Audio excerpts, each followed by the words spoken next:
ഈ തട്ടുകടയിലൊക്കെ കിട്ടുന്ന ഒരു കുഞ്ഞ് ഐറ്റമാണ് ഞാൻ ഇന്ന് കാണിക്കുന്നത്. പലരും ഇത് കഴിച്ചിട്ടുണ്ടായിരിക്കും, പക്ഷേ ഇതിൻ്റെ റെസിപ്പി എങ്ങനെയാണെന്ന് അറിയാത്തവരും ഉണ്ടായിരിക്കും. അപ്പോൾ അങ്ങനെയുള്ളവർക്ക് വേണ്ടി ഞാൻ വീട്ടിൽ ഇന്ന് ജോലി കഴിഞ്ഞ് വന്നതിന് ശേഷം ഉണ്ടാക്കിയതാണ്. പെട്ടെന്ന് കഴിക്കാൻ വേണ്ടി ബ്രെഡിൻ്റെ കൂടെ അല്ലെങ്കിൽ ചപ്പാത്തിയുടെ കൂടെ അല്ലെങ്കിൽ ചോറിൻ്റെ കൂടെയൊക്കെ നല്ലൊരു കോമ്പിനേഷനായിട്ട് ഉണ്ടാക്കാൻ പറ്റുന്ന, എന്നാൽ നല്ല ടേസ്റ്റും ആയിരിക്കും. അപ്പം നിങ്ങൾ ഇന്ന് തന്നെ ഉണ്ടാക്കണം കേട്ടോ. സമയം കിട്ടുവാണെങ്കിൽ ഇന്ന് തന്നെ ഉണ്ടാക്കുക. അപ്പം നമുക്ക് അതെങ്ങനെയാണെന്ന് കാണാം.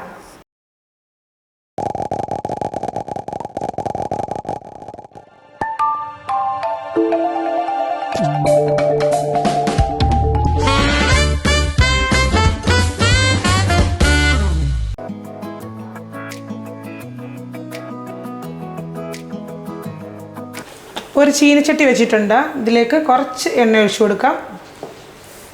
എണ്ണ ചൂടാകുമ്പോൾ ഇതിലേക്ക് ഒരു വലിയ സവാള ഇതേപോലെ ചെറുതായിട്ട് അരിയണം കേട്ടോ.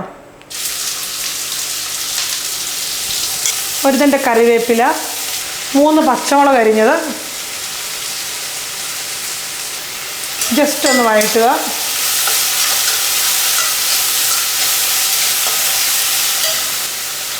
മീഡിയം സൈസിലുള്ള ഒരു തക്കാളി ഇതേപോലെ ചെറുതായിട്ട് അരിഞ്ഞത് ചേർത്ത് കൊടുക്കാം.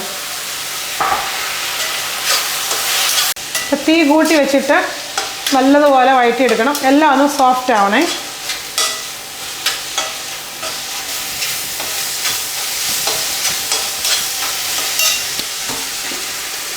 അപ്പോൾ ഇത് നല്ലതുപോലെ സോഫ്റ്റ് ആയിട്ടുണ്ട്.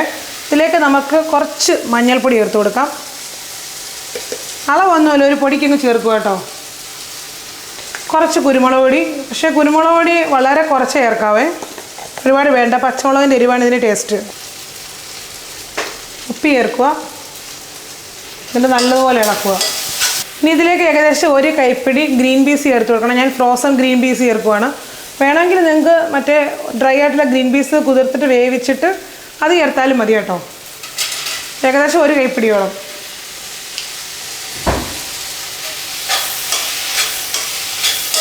ഗ്രീൻ പീസ് ചേർത്തിട്ടേ നല്ലതുപോലെ ഒന്ന് മിക്സ് ചെയ്യണം. ഇതെല്ലാം കൂടെ നല്ലതുപോലെ ഒന്ന് യോജിക്കട്ടെ.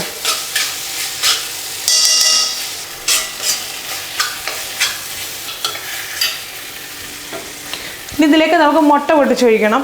അപ്പോൾ 3 or 4 മുട്ട എടുക്കാം. ഞാനിവിടെ 3 മുട്ട എടുക്കും കേട്ടോ.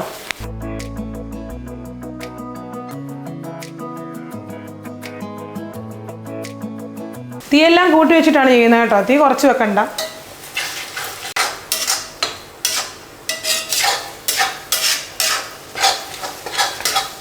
ഇനി ഇത് നല്ലതുപോലെ ഇളക്കി ഈ മുട്ട എല്ലാം കൂടെ ഒന്ന് ചിക്കി തോർത്തി നല്ലതുപോലെ വേവണം കേട്ടോ. എന്നാലേ ആ ഒരു ടേസ്റ്റ് വരത്തുള്ളൂ. തീ കൂട്ടിയിട്ടാൽ ഇളക്കിക്കണം. അടിക്കൊന്നും പിടിക്കാതെ നോക്കണേ.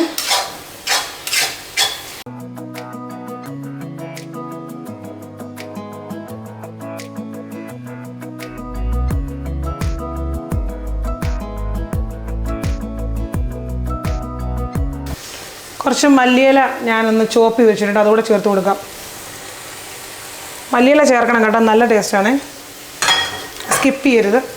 ഇനി വീണ്ടും നല്ലതുപോലെ ഇളക്കിക്കോ. ഞാനിപ്പോഴൊന്നും തീ ഒന്നും കുറച്ച് വെച്ചിട്ടില്ല കേട്ടോ. നല്ല തീയിൽ വെച്ചിട്ടാണ് ചെയ്യുന്നത്. നമ്മൾ ഈ തട്ടുകടയിലൊക്കെ ചെയ്യുമ്പോഴേ ഇതേപോലെ തീയൊക്കെ കൂട്ടി വെച്ച് നല്ലതുപോലെ ഇളക്കി ചെയ്യുമ്പോഴാണ് ആ ഒരു ടേസ്റ്റ് വരുന്നത്. അതുകൊണ്ടാണ് ഞാനും അതേ രീതി ചെയ്യുന്നത്. എനിക്ക് തോന്നിയിട്ടുണ്ട് ഇങ്ങനെ ചെയ്യുമ്പോഴാണ് ഇതിന് നല്ലൊരു ടേസ്റ്റ്. ഓരോന്നിനും ഓരോ കുക്കിംഗ് സ്റ്റൈലുണ്ടല്ലോ. അപ്പോൾ നോക്കി, കാണാൻ തന്നെ നല്ല രസമല്ലേ? അതുപോലെയാണ് കഴിക്കുമ്പോഴും നല്ല ടേസ്റ്റാണ്. ബ്രെഡിൻ്റെ കൂടെ അടിപൊളിയാണ് കേട്ടോ. ചപ്പാത്തിയുടെ കൂടെ നല്ലൊരു കോമ്പിനേഷനാണ്. നമ്മളിങ്ങനെ ചിക്കി തോർത്തി ആ വെള്ളത്തിൻ്റെ നനവൊക്കെ മാറുമ്പോഴാണ് ആ ഒരു ടേസ്റ്റ് കറക്റ്റായിട്ട് വരുന്നത് കേട്ടോ. അപ്പോൾ കഴിക്കുമ്പോഴായാലും ഒരു ടേസ്റ്റും പിന്നെ അതുപോലെ കാണുമ്പോൾ ഒരു ലുക്കും വേണമല്ലോ. അപ്പോൾ ഇത്രയേ ഉള്ളൂ. ഞാനിവിടെ തീ ഓഫാക്കുവാണ്.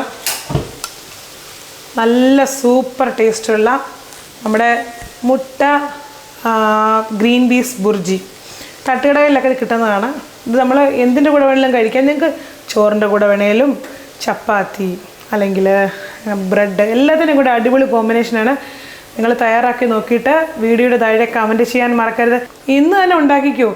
എല്ലാവരുടെയും ഫ്രിഡ്ജിൽ ഗ്രീൻ പീസൊക്കെ കാണുമല്ലോ, അപ്പോൾ എളുപ്പമല്ലോ ഉണ്ടാക്കാൻ. അപ്പോൾ ഓക്കെ, നിങ്ങൾക്ക് ഈ വീഡിയോ ഇഷ്ടമായെങ്കിൽ മാത്രം ഒന്ന് കമൻറ്റ് ചെയ്യാൻ മറക്കല്ലേ. ഇനി അടുത്തൊരു നല്ല വീഡിയോയിൽ കാണുന്നവരെ എല്ലാ കൂട്ടുകാർക്കും നന്ദി, നമസ്കാരം.